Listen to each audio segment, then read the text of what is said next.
ኦሪት ዘዳግም ምዕራፍ 23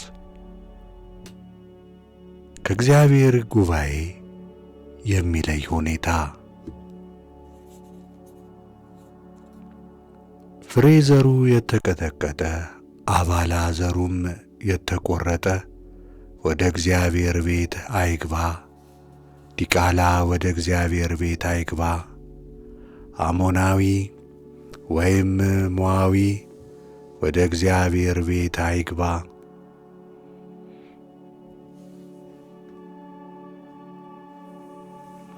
እስከ 10 ትውልድ ድረስ ለዘላለም ወደ እግዚአብሔር ቤት አይግባ።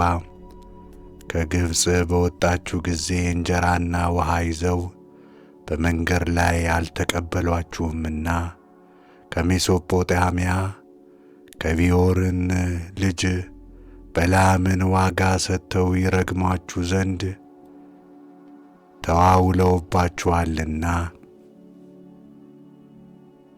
ነገር ግን አምላክ እግዚአብሔር በላምን ይሰማ ዘንድ አልወደደም። አምላክ እግዚአብሔር ወዶሃልና እርግማኑም ወደ በረከት ለወጠልህ። በዘመኑህም ሁሉ ለዘላለም ሰላም እንደሚገባቸው አታናግራቸው። ኤዶማዊው ወንድምህ ነውና አትጸየፈው። ግብፃዊውንም በሀገሩ ስደተኛ ነበርክና አትጸየፈው። ከእነርሱም በሦስተኛው ትውልድ የሚወለዱ ልጆች ወደ እግዚአብሔር ቤት ይግቡ። ሰፈርን በንጽሕና መጠበቅ።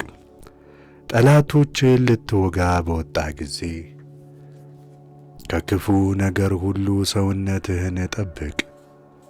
በእናንተ ውስጥ ሌሊት የሚሆነው ርኩሰት የረከሰ ሰው ቢኖር ከሰፈር ወደ ውጪ ውጣ፣ ወደ ሰፈርም አይግባ። በመሸም ጊዜ ሰውነቱን በውሃ ይታጠብ። ፀሐይም በገባ ጊዜ ወደ ሰፈር ይመለስ። ወደ ሜዳም ትወጣባት ዘንድ ከሰፈር ውጪ ቦታ ይኑርህ። ከመሳሪያህም ጋር መቆፈሪያን ያዝ። ሜዳም በተቀመጥክ ጊዜ ትምስበታለህ። ዞረም ከአንተ የወጣውን በአፈር ልትከርነው።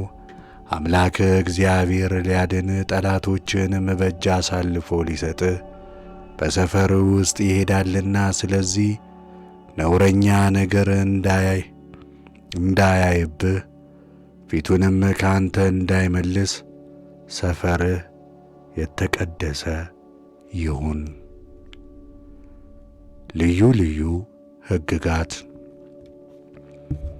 ከጌታው ኮብልሎ ወደ አንተ የተጠጋውን ባሪያ ለጌታው አሳልፈህ አትስጥ። ካንተ ጋር ይኑር። በመካከል በሚወዳት በአንዲቱ ስፍራ ይቀመጥ። አንተም አታስጨንቀው። ከእስራኤል ሴቶች ልጆች ሴት አመንዝራ አትገኝ። ከእስራኤል ወንዶች ልጆችም ወንድ አመንዝራ አይገኝ። ስለተሳልከው ስዕለት ሁሉ የአመንዝራይቱን ዋጋና የውሻውን ዋጋ ወደ አምላክ ወደ እግዚአብሔር ቤት አታቅርብ። ሁለቱም በአምላክ በእግዚአብሔር ዘንድ የሚያስጸይፉ ናቸውና። ለወንድምህ በወለድ አታበድር።